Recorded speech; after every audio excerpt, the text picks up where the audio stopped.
Olá, alunos do sexto ano, estamos começando mais uma videoaula aqui no nosso canal. Essa, portanto, é a quarta videoaula do primeiro bimestre, nossa última videoaula do primeiro bimestre, falando agora sobre as diferentes leituras e interpretações de mapa. Como a gente já enfatizou, a cartografia é a ciência, a arte, a técnica de produção e elaboração de mapa. Então você viu as técnicas de elaboração de mapa, desenvolvimento da cartografia, a questão da interpretação e leitura do espaço geográfico, etc.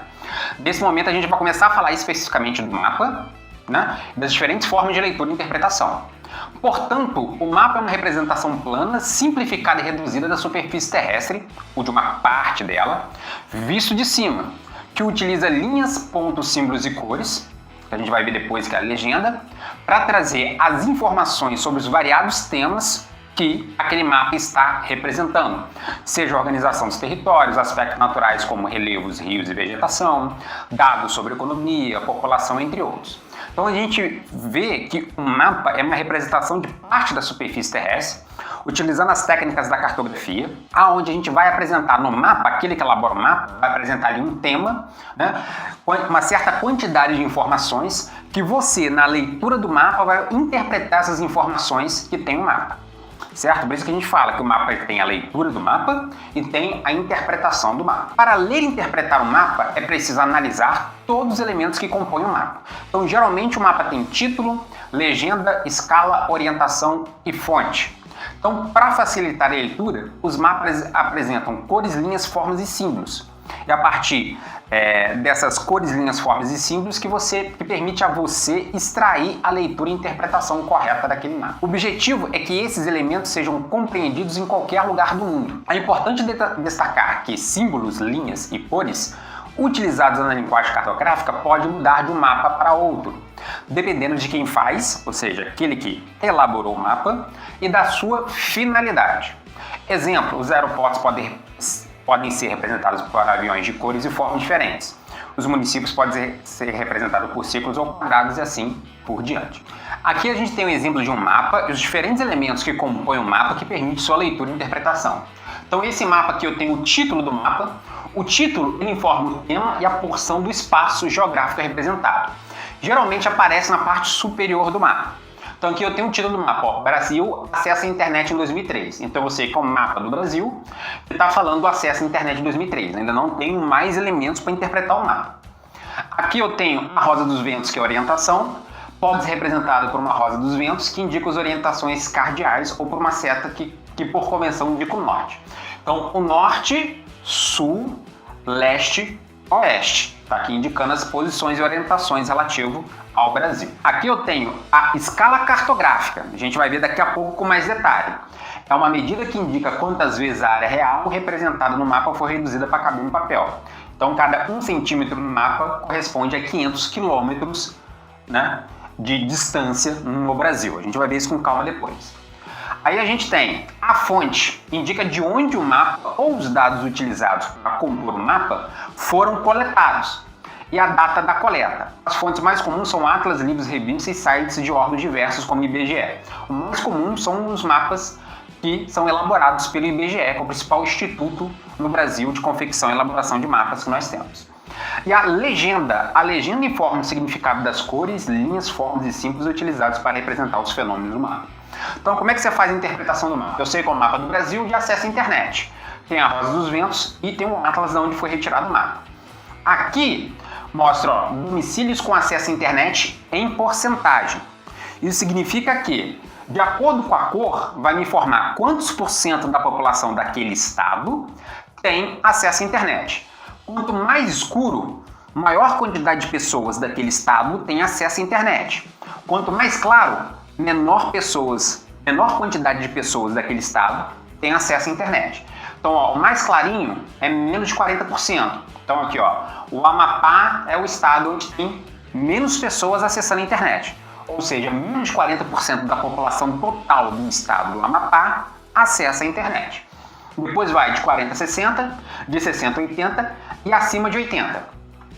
Acima de 80% eu tenho apenas 3 estados. Eu tenho Santa Catarina, Paraná e São Paulo. Isso significa que nesses 3 estados, mais de 80% da sua população, da população total desses estados, acessa a internet. Então, a partir da legenda, do título e das outras informações, eu fiz a interpretação correta deste mapa. Agora vamos falar da escala cartográfica. Existem elementos que podem ser representados em seu tamanho real em uma folha de caderno. Por outro lado, há elementos que são muito grandes para ser representados em uma folha, como pessoas e animais de grande porte, e outros que são muito pequenos para ser visualizados em detalhes em tamanho real, como alguns tipos de insetos, vírus e bactérias. Assim, é possível reduzir ou ampliar as diferentes representações desses elementos a partir de aplicação de escalas diferentes. Ao elaborar um mapa, os cartográficos enfrentam o desafio de representar grandes áreas em folhas de papel ou em telas de computadores, os mapas hoje digitais mais modernos. Para isso, eles aplicam as escalas de acordo com seu objetivo, onde uma mesma área pode ser representada com tamanhos e níveis de detalhamento diferentes, dependendo da informação que se deseja destacar naquele mapa. Então aqui a gente tem um exemplo muito legal, né? Aqui tem uma moeda de R$1, que numa folha ela tem representação real, mas aqui está R$1 que está diferente do real, da escala real, da apresentação real da moeda de R$1. Então a gente tem moeda representada em tamanho maior que o tamanho real. Nesse caso, o tamanho foi ampliado 2 vezes e ela está com 5,4 centímetros. A escala é 2:1, isso significa que a moeda foi ampliada 2 vezes. Então a moeda está com o dobro de tamanho numa folha de papel. É só um exemplo aqui figurativo, tá, gente? Nesse segundo exemplo, a moeda não foi nem reduzida nem ampliada. Ela tem 2,7 centímetros e a escala é 1:1. Significa que a moeda está representada em seu tamanho real. E aqui, a moeda foi representada em tamanho menor que o tamanho real. Nesse caso, ela foi reduzida pela metade e está 1:35. A escala é 1:2. Isso significa que a moeda foi reduzida 2 vezes, ou seja, pela metade. Então aqui para você ter uma ideia do que é escala cartográfica. A escala cartográfica a gente representa no mapa ou pela escala gráfica ou pela escala numérica. A escala utilizada nos mapas recebe o nome de escala cartográfica e costuma aparecer no canto inferior direito ou esquerdo do mapa, se representar de 2 formas. Então a escala está sempre abaixo do mapa, sempre no inferior do mapa, no canto. Seja ele no canto direito do mapa, seja ele no canto esquerdo do mapa. Então a escala gráfica é representada de forma semelhante a uma pequena régua. Para saber a escala aplicada no mapa, não é preciso fazer nenhum cálculo. Basta observar os números indicados em quilômetros ou metros. Essa é a escala gráfica, é a mais fácil de a gente interpretar rapidamente. Já a escala numérica é representada apenas com números que podem aparecer escritos em forma de fração, 1/100, 1/100, em razão, né, ou 1/100. E aí, a partir dela, a gente tem que fazer o cálculo das distâncias com a escala gráfica. Conhecendo a escala de um mapa, é possível calcular distâncias reais aproximadas entre 2 pontos diferentes daquele mapa. Então aqui é uma escala gráfica. Ó. Nessa escala, cada centímetro do mapa representa 1 metro no espaço real. Então, e quando for em escala numérica, ela vai aparecer 1/100. O número 1 da escala, que é o numerador, corresponde ao valor do mapa. O número 100, que é o denominador, é o valor correspondente ao espaço real. Cada unidade de medida no mapa corresponde a 100 unidades de medida do espaço real. Assim, 1 centímetro no mapa corresponde a 100 centímetros na realidade. E 100 centímetros é igual a 1 metro. Então, para saber escala numérica, tem que saber fração e conversão de centímetros, metros, quilômetros, etc. Senão você não consegue fazer. Quando aparece em escala gráfica, é mais fácil de nós fazermos o cálculo. Agora a gente vai falar sobre tipos de representação que nós podemos ter a partir da superfície terrestre, a partir do espaço geográfico. A gente fala sempre do mapa, mas a gente tem diferentes tipos de representação. Então as representações cartográficas podem ser classificadas de acordo com a escala aplicada e a situação que serão utilizadas. Então primeiro a gente vai falar daquele que a gente mais estuda, mais aparece nos livros de geografia, que a gente mais utiliza em sala de aula nas aulas de geografias, que é o mapa. O mapa são representações em escalas pequenas, ou seja, a área representada é bastante reduzida e por isso não apresenta muitos detalhes sobre o espaço representado, onde os planisférios, os mapas dos países, estados e regiões do planeta são os exemplos mais comuns. Então, quando a gente pega um mapa do Brasil ou um mapa mundi, né, é um mapa que está numa escala muito pequena. Eu pego o mundo inteiro, eu pego o Brasil inteiro e coloco numa folha de papel. Para representar a área de um país, como no caso do Brasil, é preciso reduzi-la muitas e muitas e muitas vezes. Os mapas com escalas pequenas nos permitem visualizar grandes áreas com aspectos mais gerais do espaço representado. Então aqui eu tenho um mapa clássico do Brasil, né? É um mapa do Brasil mostrando aí pela legenda de cores as diferentes regiões brasileiras, né? Região Sul, região Centro-Oeste, região Sudeste, região Nordeste e região Norte. Então esse é o mapa político do Brasil, que é o mapa que você mais vê nos atlas, nos livros de geografia, etc., que é o mapa do Brasil. Já conheceu o mapa do Brasil? Então, ó, apresentação para vocês, mapa do Brasil, sexto ano, mapa do Brasil, agora já conhece, né? A carta não é aquele negócio que você põe no correio, tá? Aqui a gente está falando de carta como uma representação da superfície terrestre, que é diferente do mapa, tá? Apesar de muita gente confundi-los, né?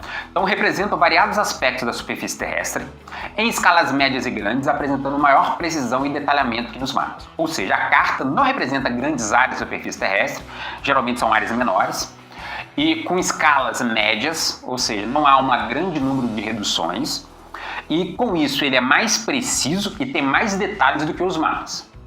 Outra diferença é, enquanto os mapas trazem toda a informação necessária em uma só folha, as cartas geralmente são feitas em folhas separadas que se articulam entre si. As cartas topográficas, por exemplo, trazem informações sobre elementos naturais e humanos de parte do município ou estado. Então, isso é a carta. Aí você tem a planta, que diferente da biologia, né? A planta aqui é uma representação de uma área bem pequena, bem menor do que o mapa e menor do que a carta, como, por exemplo, bairros, quarteirões e diversos tipos de construção. A gente fala assim, uma planta de uma casa. É nesse sentido que nós estamos falando. Nas plantas, há pouca redução da área representada, portanto a escala é grande e as informações sobre o espaço são bastante detalhadas. Então aqui eu tenho um trecho da cidade de Brasília, aqui é uma carta, tem a representação dos quarteirões, né, das áreas de muro, das áreas topográficas, né, e tem as linhas das coordenadas direitinho. Então o grau de detalhamento e precisão da carta é maior do que do mapa. E aqui eu tenho a planta da Universidade de Brasília, mostrando exatamente as ruas, os lotes e os quarteirões direitinho, com um grau de detalhamento bem maior do que a carta. Além dos mapas, cartas e plantas, existem outras formas de representar o espaço que podem ser feitos por qualquer pessoa, sem utilização de técnicas ou cálculos. Outras representam o espaço em 3 dimensões. Então, assim, oficialmente, documentos para a representação da superfície terrestre a gente divide em mapa, carta e planta. Então tem diferença ali, mapa, representação geral da superfície terrestre, com redução de muitas vezes com pouco detalhes, né? Carta já é mais técnica, mais específica, tem um grau de detalhamento maior, representa áreas menores, geralmente mais de uma folha, permite analisar por menores os detalhes da superfície terrestre. E a planta, que é a redução de pequena área da superfície terrestre, geralmente quarteirão, bairro, casas, etc., que permite ali uma precisão muito grande, geralmente com aplicações profissionais específicas. Além disso, a gente tem outras formas de representação que utilizamos bastante aí, por exemplo, o croquis. Você já precisou explicar para alguém como chegar até a sua casa ou algum outro lugar indicando o percurso com um desenho? Você pega lá, faz um desenho na mão, explica como é que faz para chegar de um local até a sua casa?